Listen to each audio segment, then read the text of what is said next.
to innovate more than anything else, because people who innovate, they do this thinking it's going to bring them close to Allah. And many people innovate out of ignorance. Whereas a person that's sinning, you know, for example, that adultery is a sin. You know that fornication is a sin. So you may repent. But a person can become so lost in innovation that they go on innovating for life and end up destroying all their good deeds. All those sisters on MySpace who were caught up in culture. Many of them, when they first joined this website, they were shocked at my teachings, because many of the women were into Arabism or Hinduism. Okay? They didn't know the difference between Arabism and Hinduism and Islam. You know, because their husbands were Arabs or from Pakistan or Indians, you know, they were into the culture, the cultural aspects. Culture is not religion. Okay? So this is how so many of them are duped. They're duped by culture. Okay? It's culture. What is Arabism and Hinduism? It's culture. Culture. They're duped by culture instead of, you know, understanding that Islam is our way of life. Just because the Arabic people used to put charms around their camels, for example, for good luck, that's not Islam. That's culture. And it's also shirk, for example. Or just because, you know, the Hindus cook food for a dead person and put it on their grave, that's not Islam. That's culture. And that's also shirk too. Okay? So many Muslims are caught up. They don't know the difference between culture and religion, and they end up innovating. And Shaytan becomes happy with this, because he'd rather see you an innovator, because people who innovate are so deluded from the truth that they don't end up repenting. And they die upon that innovation, and all their good deeds could have been destroyed. So that's another way that Shaytan will try to dupe us or trap us, and that's through innovation. And if that doesn't work, if Shaytan cannot convince you to innovate, then he lays another trap for you. And the next trap is he tries to get you to commit major sins like fornication, adultery, selling alcohol, dealing with interest, lying, stealing, backbiting, slander. He tries to get you to indulge in these types of sins. Okay? And also, guys, especially if you are a person of knowledge or a scholar, then Shaytan will really try to make a joke out of you. Because what he will do is he will have people try to look for your faults. He has his soldiers or his army of agents try to find fault with you if you are a religious person. And then they'll spread that fault and add to it and lie to you and slander you to try to get the people to turn away from you. Okay? So this is another way in which he dupes us, by trying to get us to fall into major sins, especially if you're a person of knowledge or a scholar. You know, he tries to get you to commit a sin, and then the people find out what it is, and they try to really bring you down and discredit you. So that's another trap of Shaytan that we're going to have to be aware of. Okay?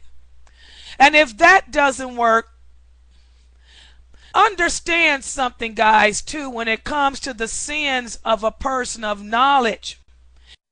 A person of knowledge knows when they are sinning. So that means that they will most likely repent.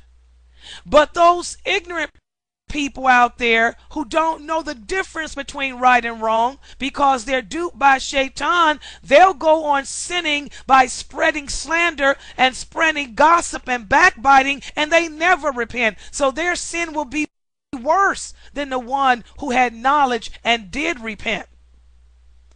So we have to understand that, Shaytan has his agents, his soldiers who sit back waiting to find an error or a mistake to try to turn the others against you, especially if you're a person of knowledge. Okay? So this is the third way Shaytan tries to trap us, by trying to seduce us to give in to major sins. And if that doesn't work, then Shaytan tries to attack us another way. He lays another trap for us. He tries to get us to fall into the minor sins. For example, shaking hands with the opposite sex. This is considered a minor sin. Okay? But still, people don't understand minor sins are just as dangerous as a major sin, because minor sins add up. They pile up. You can become so engrossed in your minor sins that now they become big sins. They've led on to major sins. You start off shaking hands. Now you looking at people in their face. Now you're going out to lunch with them. Now you're having sex with them. So minor sins add up. They build up. A person will continue to take the matter of minor sins easy until he considers them inconsequential. And then when the sin turns into a major sin, he doesn't have any fear of its effect, because he's gotten away with the minor sin for so long. So this is another trap that Iblis lays for us. He tries to get us to fall victim to the minor sins. And if you're strong and you don't fall into that trap, then he moves up to the next trap. The fifth level is he tries to occupy you with permissible things that do not gain reward or punishment. And I see a lot of my older students suffer from this. My MySpace sisters, they have to contend with those other sins. A lot of my older students here at the website whose faith is strong and found it, I noticed that many of you become occupied with things that are permissible, but they don't bring about no reward. They're just a waste of time. Okay? Let me give an example. Poetry.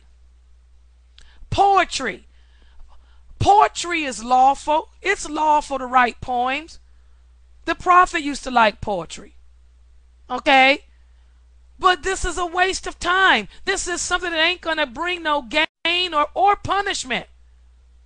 And this is the way Shaytan dupes the people of faith. Those of us who are strong in our faith, those of us who are strong in our practice of our religion, we have to fight against this. Shaytan causing you to become occupied with what is permissible, but what doesn't give you no gain. Let's look at it the next way. If a person is able to resist Iblis and not fall victim to that, then he will try to trap you another way, which is similar to this way, by causing you to be occupied with deeds of lesser reward. He will cause you to do things that bring lesser reward than others. Let me give an example. Say somebody does make a video, write a poem. Say there is a poem out there that's good, that's really nice. You choose to make a video of that poem. Okay, it might bring you some reward, but you would have gotten more rewards doing that video on that Tawheed class. You guys see the point still? I'm using this as an example, the videos. Okay? Or say, for example, I can babysit. Okay, if I go and babysit for the sister next door, Allah will reward me. I'll get rewarded for babysitting. But if I come to this class and participate here in learning my religion, I'll get even more reward. So I tell her, look, I'll come and babysit after the class. Do you guys see? Shaytan will cause you to become